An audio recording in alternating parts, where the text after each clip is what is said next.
ఇప్పుడొచ్చారు వారు ఘాట్ రోడ్ వేయించాలనే తపనతో ఎన్నో వ్యయ ప్రయాసాలతో మా వల్ల కాని పక్షంలో వెళ్ళి నిలబడి అమ్మ మాకు ఈ ఘాట్ రోడ్ కావాలి, భక్తులు సుదూర ప్రాంతాల నుంచి వస్తున్నారు అన్నప్పుడు ఘాట్ రోడ్ నిర్మాణానికి ఆ రోజు శంకుస్థాపన చేశారు. ఆ శంకుస్థాపన చేసిన రోజే ఈ యొక్క కైలాసగిరి క్షేత్రాన్ని రెండో కోటపకుండగా తీర్చిదిద్దుతాని ఆ రోజు హామీ ఇచ్చారు. అట్లాగే అదే సందర్భంగా మరియు నిత్యాన్నదానం కూడా ఆ ఘాట్ రోడ్ ఓపెనింగ్ అప్పుడు మొదలుపెట్టారు. మరి తర్వాత ఈ నిత్యాన్నదాన కార్యక్రమం ఆలయ ధ్వజస్తంభాల దగ్గర చేస్తుంటే తెనాలి వాస్తవ్యులు గట్ట నాగ సుధాకర్ గారు అయ్యా మరి ఇక్కడే భోజనాలు చేస్తా లోపలికి వెళ్తా అంటే ఇబ్బంది అన్నప్పుడు వెంటనే అమ్మగారి దగ్గరికి వెళ్ళి అమ్మ ఇట్లాగా మరి నిర్మాణం షెడ్ ఒకటి అన్నదాన షెడ్ ఒకటి ఏర్పాటు చేసుకుంటాం అనగానే తక్షణమే చేసుకోండి అయ్యా శుభ్రంగా అన్నారు. ఆ రోజు ఆవిడ యొక్క ఆశీస్సులతోనే నిత్యాన్నదానం షెడ్ అనేది ఒకటి ఏర్పాటు చేశాం. ఆ నిర్మాణం షెడ్ కూడా ఆవిడ గారి చేతుల మీదుగానే ఆ మేడం గారి చేతుల మీదుగానే ఓపెనింగ్ చేసుకున్నాము. అట్లాగే విశాలమైన కళ్యాణ మండపం ఒకటి కట్టించండి అని శంకుస్థాపన చేశారు. ఈ యొక్క రోడ్డు నిర్మాణానికి వచ్చినప్పుడు తర్వాత ఈ యొక్క ఏదైతే ఉందో నిత్యాన్నదానం షెడ్ ఓపెనింగ్ వచ్చిన తర్వాత కూడా నాకేదో చిన్న కొరత ఉందని అన్నారు. ఆ కొరత ఏంటయ్యా అంటే ఆ యొక్క కైలాసగిరి క్షేత్రంలో మరి విశాలమైన కళ్యాణ మండపం ఒకటి నిర్మించాలి అని అనుకున్నాము. మరి శంకుస్థాపన కూడా చేశాము. ఆ కార్యక్రమం కొంచెం ముందుకు తీసుకెళ్తే ఇంకా బాగుంటుంది అన్నారు. తదనంతరం ఆ కార్యక్రమాలన్నీ కూడా చేపడతామన్నాము. అయితే ఈ యొక్క కైలాసగిరి క్షేత్రం 64 ఎకరాల కొండ తల్లి.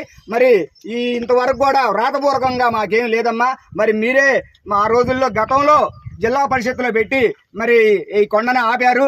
ఆ కొండను ఆపడం వల్ల జిల్లా నలుమూల నుంచి రాష్ట్రం నలుమూల నుంచి వందలు వేలు లక్షలుగా ఇవాళ మారి అత్యంత వైభవంగా జరుగుతున్న ఈ కార్యక్రమానికి హినీకృష్ణ మేడం గారే మా అందరికీ పెద్ద దిక్కుగా నిలబడ్డారు. ఆ నిలబడిన వెంటనే ఈ యొక్క కైలాసగిరి క్షేత్రంలో అమ్మ అన్యాక్రాంతం జరగకూడదంటే గతంలో మీరే ఆపారు. ఆపినప్పుడు బౌండరీలు వేసుకోమన్నారు. ఈ బౌండరీలు వేసుకునే స్థితి కూడా మా దగ్గర లేదన్నప్పుడు ఆ యొక్క మహాదేవుడి సంకల్పం ఏమో మా తమ్ముడు కారుమూడి శ్రీనివాసరావు గుప్తా గారి మదిలో దూరి ఈ యొక్క బౌండరీల రూపంలోనే 108 శివలింగాల ప్రతిష్టాలను సంకల్పించారు.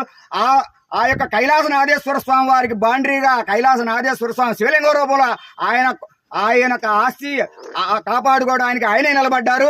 ఈ యొక్క పుణ్య కార్యక్రమంలో భాగంగా మరి హినీకృష్ణ మేడం గారు వచ్చి మా అందరికి కూడా కొండంత అండగా ఉండి రాబోయే రోజులు ఇది అన్యాక్రాంతం జరగకుండా మేము ఉంటాను. తదనంతరం కూడా దీనికి సంబంధించిన విధి విధానాలతో మరి కలెక్టర్ గారితో కూడా మాట్లాడుతూ ఉన్నారు. కలెక్టర్ గారితో కూడా మాట్లాడారు. అప్పట్లో కూడా మేము కూడా ఆవిడ ఏదైనా సరే ఏ ఒక్క పని చేసినా కానీ ఆమె అనుమతితోనే ముందుకెళ్తున్నాం తప్పితే మా స్వతంత్రంగా మేము ఏమి నిర్ణయాలు చేయటం లేదు.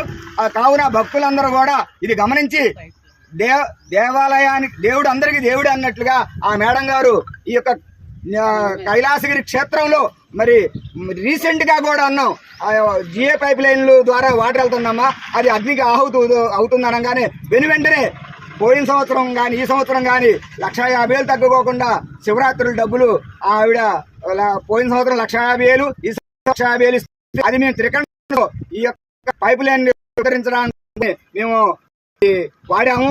అలాగే కొండ కింద ఏదైతే ఉందో కొండ కింద నుంచి ఐరన్ పైపులతో పైకి వెళ్తుంది. అయితే మాకు ఇక్కడ బోరు ఒకటి వేపిస్తే జిల్లా పరిషత్ పరిధిలో ఒక బోరు వేపిస్తే శాశ్వతంగా దగ్గరగా ఉంటది. అవకాశం ఉంటే కొండపైన కూడా ఒక బోరు వేయించడానికి ప్రయత్నం చేయమని సభాముఖంగా కోరుకుంటున్నాను. ఈ యొక్క అవకాశం ఇచ్చిన ధర్మకర్తల మండలి వారికి కానీ యావత్ ప్రజానికానికి కూడా పేరు పేరున నమస్కారాలు చెప్పుకుంటూ ముందుగా హినీకృష్ణ మేడం గారికి పాదాభివందనం చేసుకుంటూ ఈ యొక్క కార్యక్రమంతో ఇంతటితో నేను ముగిస్తున్నాను. ఓం నమః శివాయ.